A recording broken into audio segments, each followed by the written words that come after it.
ஒரு அமைதியான கிராமத்தில் அமைதியாக வாழ்ந்த ஒரு பாதுகாவலன் ஹல்க். ஆனால் ஒரு இரவு ஒரு பெரிய ஆபத்து அந்த கிராமத்துக்குள் நுழைந்தது. ஏதோ பெரிய விஷயம் இருக்கு, மாடுகள் எல்லாம் மாயமா போகுது. அந்த அனகொண்டா கிராமத்தையே தாக்க ஆரம்பிச்சது.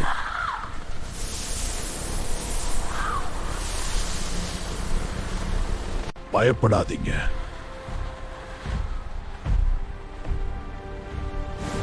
நான் இருக்கேன். பயம் மற்றும் சக்தி நேருக்கு நேர் மோதின. தவறாக தேர்ந்தெடுத்தேன்.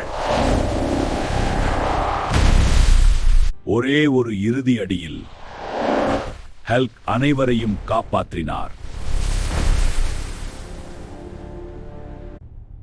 இந்த வீடியோக்கு பிடிச்சிருந்தா லைக் பண்ணுங்க, உங்க நண்பர்களோட ஷேர் பண்ணுங்க, இன்னும் கதைகளுக்கு சப்ஸ்கிரைப் பண்ணுங்க.